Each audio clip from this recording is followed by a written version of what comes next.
gold down there, Diane. There's gold down there. You're like their number one favorite guy. Because you won them cash. Hi and welcome to the tour report from Secret Golf. This week it's Viva Las Vegas, baby, in the fall swing with the Shriners Children's Open. I'm Diane Knox and I'm joined by Steve Elkington. And Elk, in the years that I've known you, the Vegas stories from life on tour seem to always pop up and be the best ones.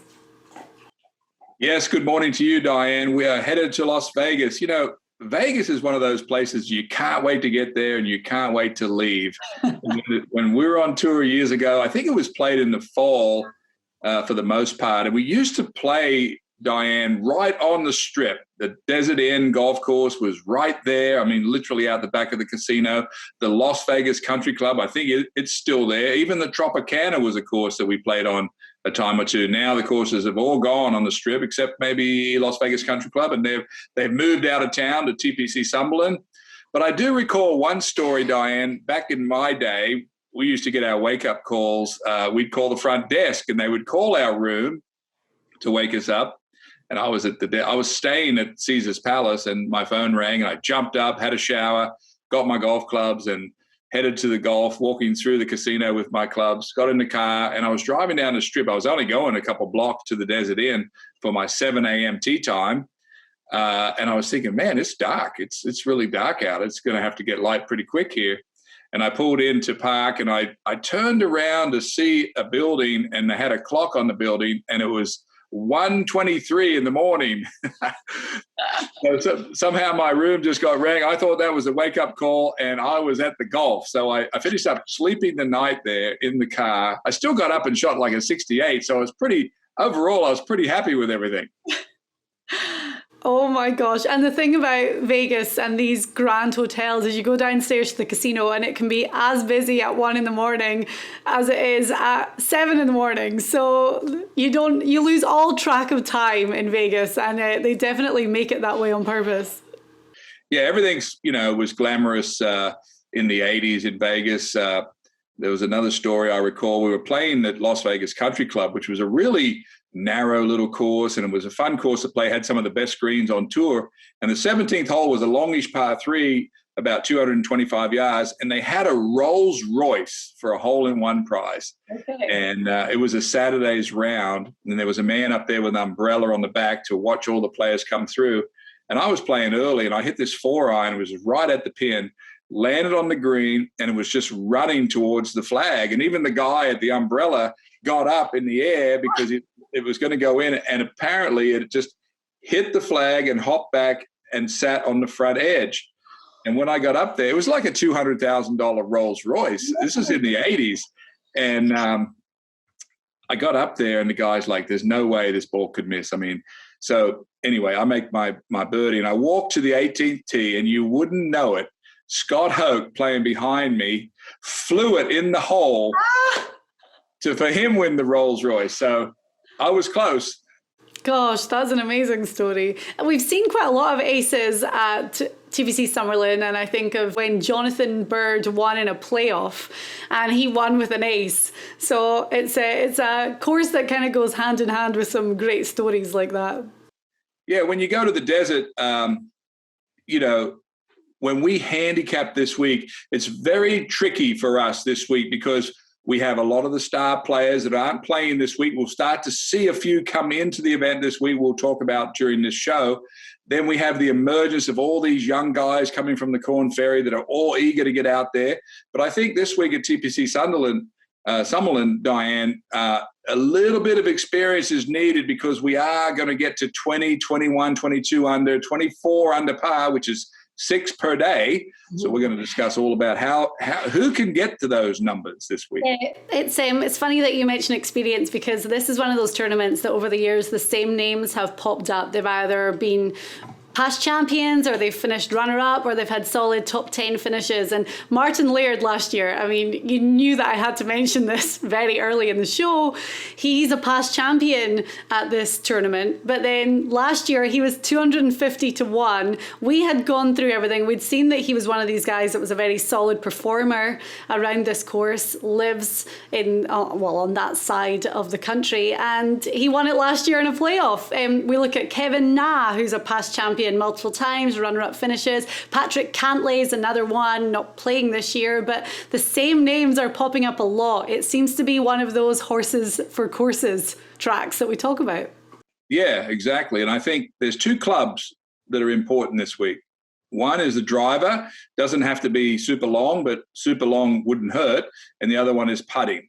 You can't win this tournament unless you're an excellent putter. When you think of what do you mean by an excellent putter? Someone like a Kevin Na, who's not a long hitter, keeps it in play. He lives here at this course, but he's super at putting and he knows the breaks. I don't think any rookies that are coming up from Corn Ferry are going to win this tournament. I think they could get off to good starts, but it does take some experience to play around this course, Diane. There's some out of bounds, there's some tricky little holes. And the guys that have played it a long time know exactly what to do. And we're going to discuss all that. And we saw Bryson DeChambeau play here last year. He was all over the place, and that was what stopped him from winning. Finally got a good round on the last day. But basically, two clubs are the key. If you hit a good drive on most of these holes, these are short iron shots, and that's how they get to 6 under each day. We're basically talking about birding every third hole for 72 holes to get the trophy. Yeah, well, minus 23 has been the number the last 2 years. So we're going to see a little bit of a shootout, similar to what we saw last week at the Sanderson Farms Championship, where Sam Burns got his second win of the season. We are going to be talking about him a little bit later on. Which, by the way, I said was we picked him as number one last week. We did. Sorry, not his second win of the season, but second win of the calendar year, which is tremendous for him. And our board is a little bit split in two this week. As you alluded to, we have 11 of the top 25 in the world that are playing this week. A lot of these guys we haven't seen since the Ryder Cup. So we're looking at them, but then with this being the third event of the new season, a lot of these new guys have really started to make their move and make their impression on the PGA Tour, which is so good to see. Yeah, we have to shuffle through that, right? We're seeing Brooks Koepka come out this week. Is Brooks here seriously to play golf this week? Is he here with his girlfriend having some time on the strip and seen some cool shows? Is he just prepping this week for the next couple of big events that are coming up? Probably so. We have to weigh all that in. Is Brooks putting well enough to get to 24 under? So we'll discuss all that, but everyone has different reasons. And we know probably which guys on our list this week are going to be trying the hardest and the most focused. Yeah.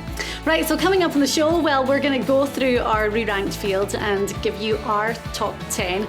Then we're going to give you 3 names to watch as well. We've got a good mix of odds, a good mix of stories as well, and it's all coming up on the Tour Report.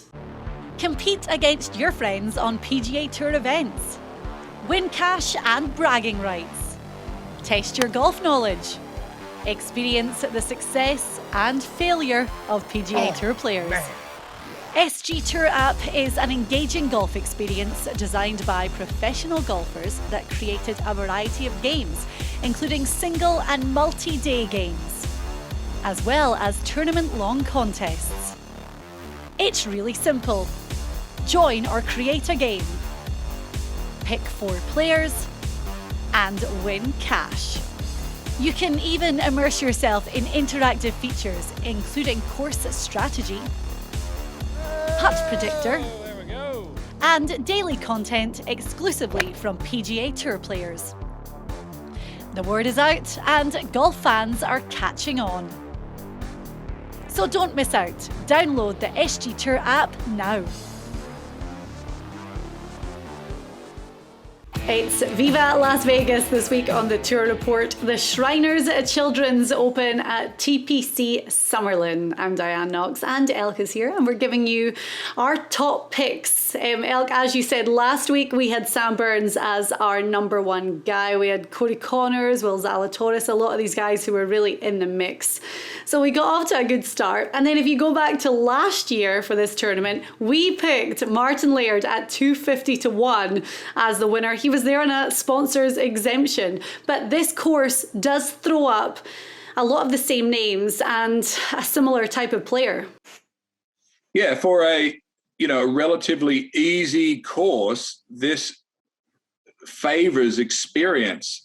And the reason that is I'm looking behind you there. There's trees everywhere on this golf course, but if you hit the tee shot straight, it's a piece of cake. These guys, they get a lot of roll out in Vegas. Some of these drives are going to roll out 350, 380. I think Bryson hits a couple 400 last year. So you've got to hit that like a bowling alley, get it down into play. The iron game is not a big deal if you're in the fairway, but the whole key, and our list this week, Diane, is only full of people that can drive it straight enough or raise their game good enough to play this course, have experience at it, and can get to 20 under. Okay.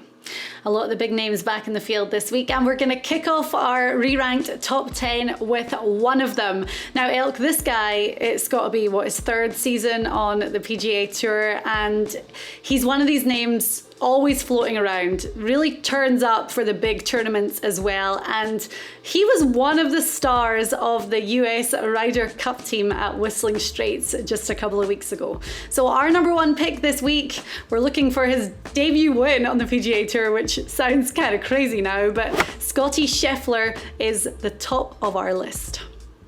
Well, considering we're going to Las Vegas, Diane, when we gamble in golf and you win a skin on a hole, you usually have to validate it on the next hole by tying anyone else in the group score. That's what wins you the skin. Well, Scottie Scheffler, he is looking to validate all that momentum he has, Diane. He just beat the number one player in the Ryder Cup, Jon Rahm, on Sunday. Imagine how confident he is. He is looking for validation. He wants a trophy to sit beside that Ryder Cup, Diane. And Scottie Scheffler drives it great. He's one of the best putters on tour. But I think the attitude for him must be, look, I'm seeing all my friends around me that are all got majors and wins, and here I am knocking off Jon Rahm. It's time for me to step up. And I think this is a good shot right out of the gate. His momentum, his confidence could never be higher than it is right now. Yeah, for sure. And you talk about him beating Jon Rahm in the Sunday singles at the Ryder Cup. He thrashed him. I mean, he was 4 up through 5. And even in the press conference afterwards, he was really singled out as being one of these guys who, he's a rookie. It can be a little bit much sometimes. But with that caliber of a US team, he just fit right in and got extremely valuable points on the board for the US in that record-breaking victory. But Scottie Scheffler, I mean, looking at his numbers, you talk about his putting, he's 7th for birdie average. For putting average, he's 10th. For someone like Scheffler, because this is his first start of the new season, these are numbers that are continuing from last year, I guess. But off the tee, this guy is a monster. Yeah, everything you said is true. He came into the Ryder Cup with question marks all over him. I saw the press was up all over him in the beginning of the week, whether he deserved his spot. Should there have been Kokrak? Should there have been Kevin Na? And he came out of the Ryder Cup at the other end of it, the hero, beating Jon Rahm, who was an absolute, hardest guy to get a point from ever since Seve Ballesteros on the European side of things, Diane. So, yeah, Scottie Scheffler he's well positioned in this event. He needs to win. He will win, and we're banking that's going to happen right here. Yeah, he's one of the favourites this week as well. Vegas have him at 22-1. So Scottie is our top guy. Coming in at number 2, another rookie from the Ryder Cup who again went out and performed great. I mean, they all did. But Harris English, who had 2 wins last season in Hawaii and then at the Travelers, we have him as our second pick. I mean, he's sitting at 11th in the world right now. It's impossible to ignore Harris. He's so consistent, Diane. He's so good at hitting the ball off the tee and so good at putting that it becomes very mundane for us to talk about him. He's an emerging player, as you said. He's won, twice last year. He's got a super caddy, good attitude, and I think this is just going to be extension of what he's been doing. Will it be this week? We have to put him somewhere. He's certainly earned his spot right here at number 2. He's one of those guys that, we talk about Webb Simpson being very consistent, and he's not a super flashy golfer. I think I would rate Harris a little bit higher in the flashy stakes, but he rarely puts a foot wrong. He's just, especially with the approach shot, and we know that accuracy and getting to your spot on the green is going to be important this week, and it seems to be his forte. Well, he totally let go an event at Memphis recently. And he had complete control of that event. 4-shot lead, I think, going to the back nine, finish up just making all kind of mistakes and lost that event. Luckily for him, he had 2 wins already that year. And I think that will be something that he would like to get rid of. And the only way to do it is to get back in there and get back in the hunt. He did the same thing at Congaree at the Palmetto Championship last season as well. But as you say, I mean, Harris English has been on tour for such a long time. He lost his game a little bit, had to go back to the Corn Ferry Tour finals a few years ago. And I've heard so many things where he just said that he was trying to overcomplicate everything. And it seems to be such a common theme when these guys take a dip that they just have to get back to basics and playing the golf that made them good in the first place. Yeah, and when you look at Harris English, I mean, he's a very orthodox player, sets up to the ball square, aims it straight, very neutral grip, neutral backswing. Everything is very neutral. He's just really a sort of an aim and point type of player. And, he's very focused, and I think, things are great for him. Stay away from the casinos late at night, you'll be fine. All right, well, number 3 is the most recent winner on the PGA Tour, getting his second victory last week at the Country Club of Jackson. Sam Burns went on, he was there or thereabouts through Thursday, Friday and Saturday, and then Sunday back 9 just went on a tear, and he just seemed so calm and in control that at that point he was really the only name that jumped out as being the eventual winner. And the only reason, Diane, we picked him as number 1, of course, last week. The only reason he's not number 1 this week is because I'm thinking he's had a little celebrating. He might take his family out there. I don't know, but the only reason I've bumped him 2 spots this week, Diane, is he's just taking maybe a little break. I don't know. Is he just, is he not focused as he was last week? So I've got him just pushed back a little bit, but Sam Burns is a force of nature. And he's hungry right now, which is great. He didn't get a Ryder Cup snub. He was one of the names that was there or thereabouts in the mix, and he said that he did get a phone call from Steve Stricker to say that he hadn't made it as a pick, but he also said that really motivated him because in 2 years' time, that guy wants to be on that team. Yeah, and the way the Ryder Cup turned out, there was a lot of conjecture beforehand talking about who could be, who should be on the team, and then at the end of it, there was none. It was like the guys that played, Steve Stricker never made a mistake. Everything that he picked and did was perfect. And all those guys have now there's no more talking points to any of them. So they're off the, there's no pressure on them now to say, well, we should have picked this guy or that. Europe, on the other hand, they didn't have the big benefit of having a ton of guys that they were sitting on the sidelines. So not sure why I mentioned the European side, only that you're sitting right there, Diane, however. And the American team killed them, so.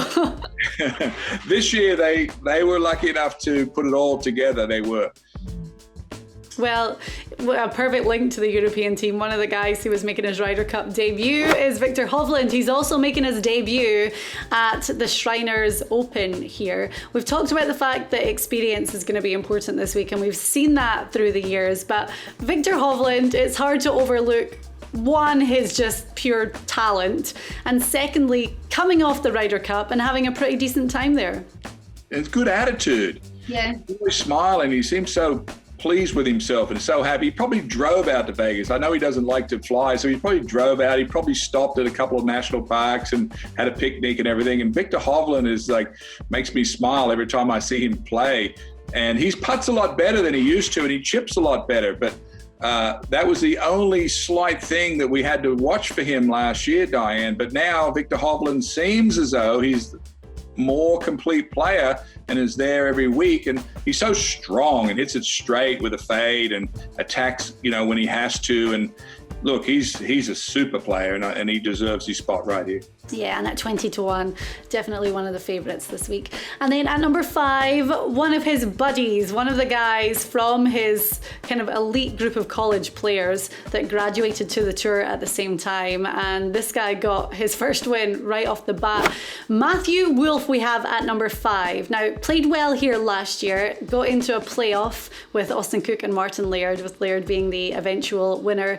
But, I mean, Wolff had his own struggles personally last year, took some time off. He was very open in talking about them, but we saw really good signs from him last week at the Sanderson Farm. So Wolff at number 5, we feel good about it this week.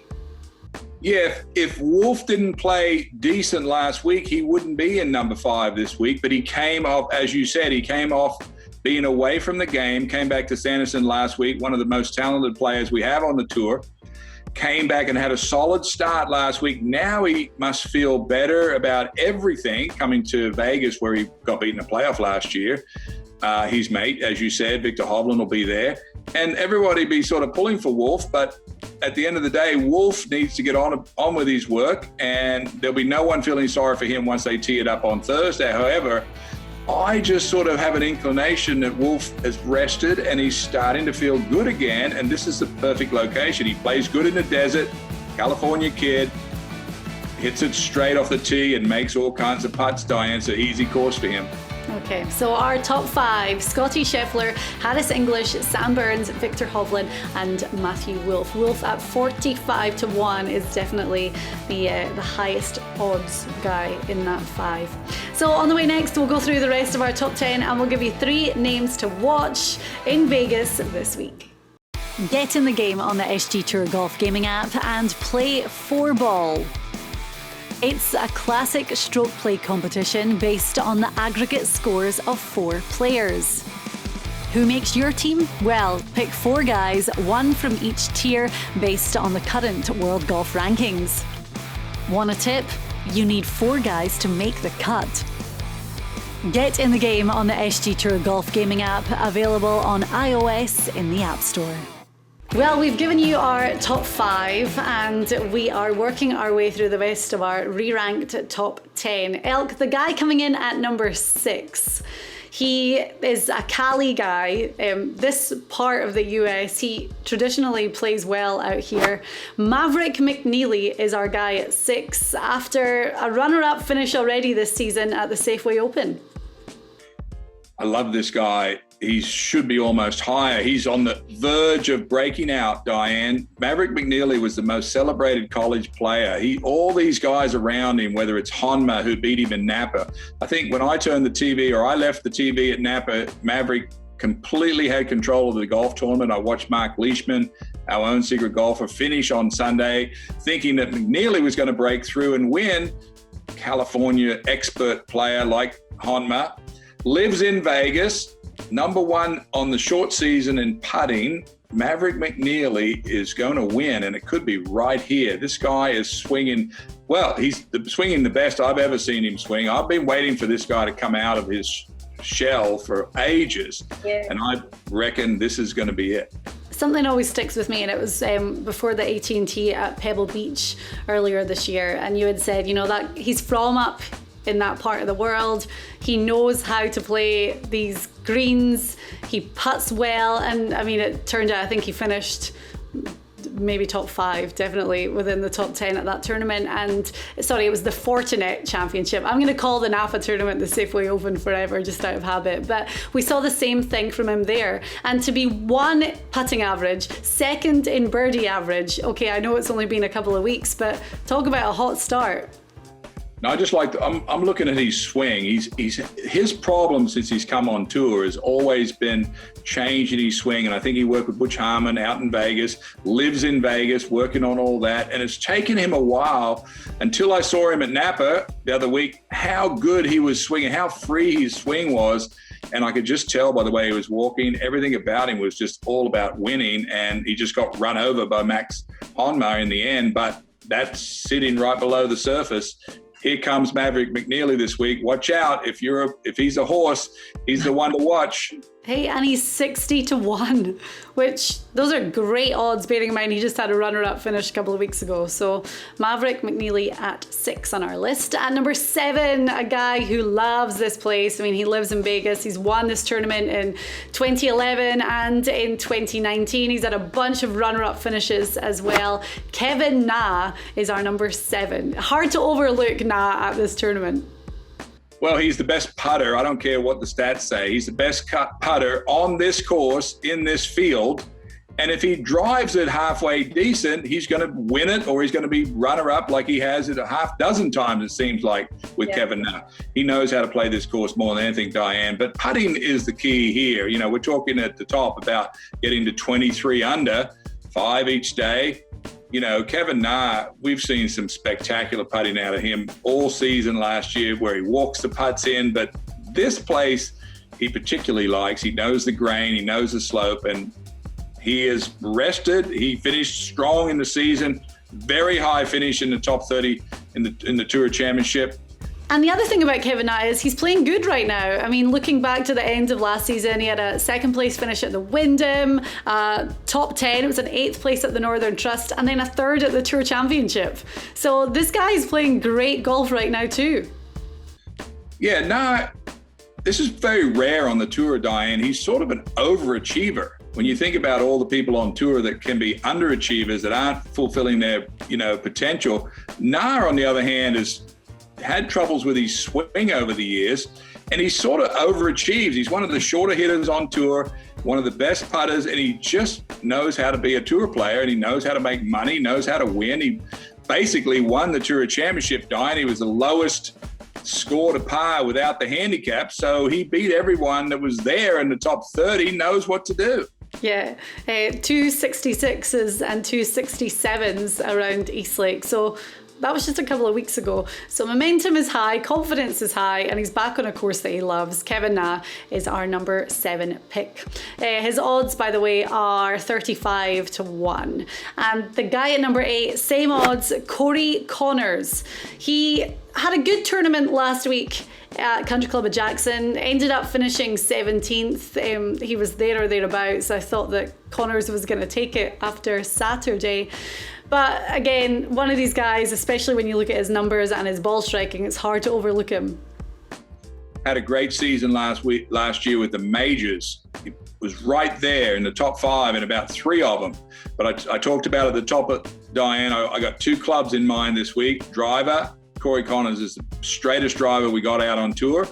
And what did you tell me what his putting stats are in the new season, Diane? Yeah, I mean, unreal. We were just talking about Maverick McNeely. Connors 7th in putting average and 8th in birdie average. So there you go. It's the only stat that Connors has been a little bit weak in, and here he is off to a good start. So I'm going to ride him a little bit longer here, Diane, to see if that putting will come through for Connors and get his second victory.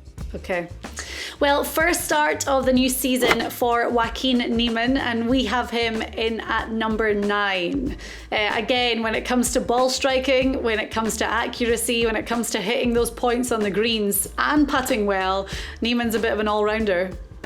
Plays so good on narrow courses. Grew up playing a very narrow golf course. Putts so good, very aggressive. I love him this week. How is he coming out of the holidays, or is he been on holidays? I don't know, but I got a sense that he's young enough to not fool around down on the strip and be serious about his golf this week. And I like Joaquin Niemann. Okay, so he's 50-1. And then our guy at number 10, another one who loves this course, and you can see why when you look at the strengths of his game. Finished 4th here last year and 4th in 2018. Abraham Answer, green across the board apart from distance, but this guy is so accurate that distance doesn't really play into it that much for him. Plays that nice little power fade. Again, I think he's very serious about his golf this week. I have to say all this because not everyone was serious when we went to Vegas, Diane. Some of us were in the health club. Some were doing, going to shows late at night and all this going on. But this young man, Abraham Answer, won the he was the recipient of sort of Harris English collapse in Memphis, and then had a great win in the playoff, hit it stiff and beat Sam Burns of all people, who won last week. So we know his game is very good, very strong. He was a sort of a weak putter, but now that he has that WGC event under his belt, Diane, the confidence is high. Perfect course for him. Mexican growing up, courses in Mexico are very narrow because they don't have the land allocated to all the golf, and this was going to suit him perfect.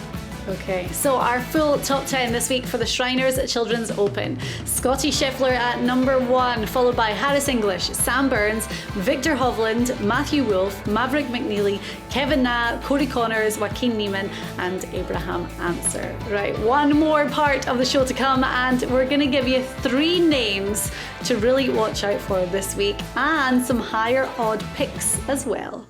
Play Money Grabber on the SG Tour. Instead of strokes, it's all about the cash. You pick a team of 4 players, 1 from each tier, and scoring is based on the money that your team wins. Your guys missed the cut? No problem, you're still in the game. The SG Tour Golf Gaming app, available on iOS in the App Store. Well, we have 3 names for you to watch out for this week. Elk, with it being the 3rd event of the PGA Tour season, we have a lot of the big names coming back, but the names that we're going to be looking at here, these are guys that have really started strong over the first 2 events. Is it the 3rd week, or is it the 47th or the 56th in a row? I don't know. I get lost nowadays on the tour, Diane. I'm exhausted thinking about some of these schedules these guys have to play. But yes, we're going to be watching closely on one particular name that you haven't mentioned it yet, have you? No, but you can. No. You can give it away. Sorry. It's all right. We can start with that name because I think we're both on the same page. Nick Watney had a great week last week at the Sanderson Farms Championship and finished in 2nd place. Now, he's 150-1 this week in Vegas. Elk, he lives in Vegas. He has had a terrible run of form over the last couple of years, and this season actually, he's using a very special exemption that he has. Yes, if you're currently in the top 50 all-time money winners, you get a 1-year exemption. You can just get a free ticket, the golden ticket, and lay it down and say, I'm going to play the tour 1 more year. And when I start to think about what motivates players, Nick Watney doesn't want to be off tour. And what did he do when he took that year? He went straight out last week. Sanderson had a great finish. Now he comes home. Do you really think that he's going to be trying to build all this money early so he'll be back on tour next year? I do. I think he will be. He knows everything about this place, tons of experience. And you got to watch a guy that just got form last week and coming back to his home course. He's had a runner-up finish here before as well. As you say, it's a home event for him. He had an injury, and that just kind of put him all wrong, and it seemed to be just a sliding scale of doom after that. But he went back to his old coach, Butch Harmon, in July of this year. And again, it's what we were talking about earlier with Harris English. It's kind of simplifying everything and get back to playing the golf that made you good in the first place. And then this confidence of having a great start to the season, it's got to be all going up for Watney right now. Yeah, going back to see Butch Harmon was a good move. I'm sure, I know Butch, the way he teaches, he would have gone back to what he did when they were working together, whether it's years, months before, simplify things for him. Watney would have said, oh, okay, I'll just go back and do that. He got immediate results from that. So now that'll be starting to multiply inside of himself.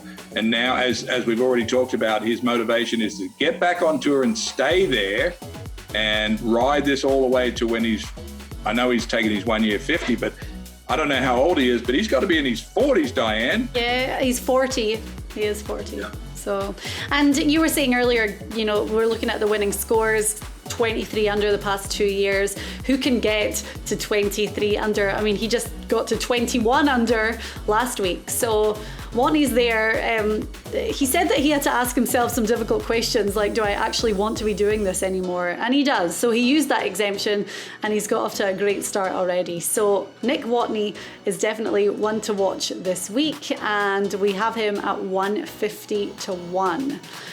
The next guy, 125 to 1, someone we were really big on last season, and it was a bit of a roller coaster year for him, but again, strong start to the season with a 4th place finish last week. So Henrik Norlander is our second pick this week. This was a guy that was very interesting, Diane. He came over and started playing really well on the West Coast, San Diego, Phoenix, out west, and then he kind of went quiet for a bit. But Norlander, what I like about him is how good he swings it and hits it straight. Long hitter, big kid. Sort of reminds me a little bit, Diane, of Victor Hovland. Just that style of player. And as you said, 4th place finish last week. I'm riding these horses. You just made a really interesting point there. Already in this show, we've talked about Watney, who just was thinking about, do I even want to do this? We have Wolf over here who's getting back of not sure if he could do it from time away. Then we have Scotty Scheffler, who's riding this emotional high from beating Rahm. And it starts to give the viewers, the people that listen to our show, Diane, that it can't be just looking at stats. It's all these emotions that, quite frankly, we know more than a lot of people because we're so close to all these players and their families. We understand what this is all about. And even all the drama you have to go through with your brother occasionally. So you know as much as anyone. So anyway, I just wanted to point out that has to be factored in. Vegas doesn't know how to do that, but we certainly have a feel for sort of nuances in players' games. Yeah, well, our third one to watch, that fits perfectly because this guy is a roller coaster player, and he has extreme highs where he's had 2 wins on the PGA Tour, and then he just doesn't play great. And it's these ups and downs, but when he is up, he can just consistently turn it on, and he just got a 4th place finish at the Sanderson Farms last week. Andrew Landry is a Secret Golf contributor, so we know him really well, his family, his game. He's 225 to 1 this week. And for Landry, the confidence that he took after having a really pretty rubbish end to last season, to then have a 4th place finish so quickly, it's got to be up for him too. Yeah, and if I was in Vegas this week, I would go down to Caesars Palace Sportsbook, Diane, my favorite little spot, and I would put a little money on Andrew Landry, because usually with a guy like Landry, he's sort of like Kevin Na. He's an excellent putter. Got to get the ball in the fairway. But when he does things like he did last week and finished 4th. So he's fixed something. I texted with him after his 4th place and he was delighted with that. And I texted him, I've been waiting for this finish. And he said, I have too. But normally with Landry, he's fixed something. Okay. Wouldn't be personal. It would be professional. It would be his swing, his action, something. He has a strong grip and he plays a bit of a variation. So once he gets that thing on track, we saw him at Palm Springs win that tournament, and the guy can get hot as anyone out there. So I'm still riding Landry on the way up this week, Diane. And at 225 to 1, there's definitely good value there. We talk about the best value ever last year when we got Martin Laird at 250 to 1, and he went on to win. And it would be wrong of us not to mention him this year because he's 160 to 1. And we do talk about the fact that the same guys play well at this course. So at 160 to 1, there's going to be good value for making the cut, for a top 25, for a top 10. So it's definitely worth mentioning Martin Laird again. Well, the reason that you were so big on Martin Laird last year when we looked at all the statistics, he grew up, he played his golf, he's Scottish, but he grew up in Phoenix playing narrow courses. He's one of the longest hitters on tour, and he was out most of the season with a wrist injury. And what was he doing while he was out? He was putting. It was the weakest part of his game. So we put those two together, that he loves playing desert golf, and he's had a revised putting game, and he finished up winning the tournament. Good for Secret Golf, good for Diane Knox that a Scotsman won a tournament. But we sort of had an inclination, and that's the way we like to do things around here. And that's why and we say it all the time, we're never 100% stat based, because there's these little things that you find out and that you hear that, you know better than anyone how these guys work. So it worked for us last year, and we have some good high odd picks. Maybe Andrew Landry is going to be the Martin Laird of 2021. So this is actually the first of 2 weeks back to back in Vegas, because the CJ Cup is at the Summit Club next week. Our very own Jason Kokrak, he won the CJ Cup last year. It was at a different course, Shadow Creek. But we were talking about the fact that we have a lot of these big name players that are back in the field, and what a great way to start their season by having 2 weeks in Vegas. Yeah, and I started to think about my friend Jason Kokrak. He's been up in Cleveland, relaxing with his 2 young boys. I'm looking for him more seriously next week. I'd like to get the dust out for him coming here this week. Long hitter, Brooks Koepka's another. I'm not looking for Brooks to get to 23 under this week. I think he'll have a small break after all the pressure and all the scrutiny he put himself under going into the Ryder Cup and all the pressure that was released by them winning it. I think he'll have a nice week in Vegas, having fun up there. So you said not all stats. I think it's about 30% stats, Diane. I think 30% is another what form they're in. And then I think 30 to 40% is miscellaneous of things that we know, caddies, relationships, form, biorhythms, non-biorhythms, whatever. Maybe the whoop band. I was with someone the other day that told me if they have 2 drinks, everything's fine. If they have 4 drinks, then they shouldn't even go to the golf. I said, I played half my career with 4 drinks. Somebody's got to be able to do some good with 4 drinks. Especially in Vegas. That's, if there's any place, then Vegas would be the 4-drink place. Right, Elk, thank you very much. Good luck with all of your picks and your bets this week, and we'll be back next week for the CJ Cup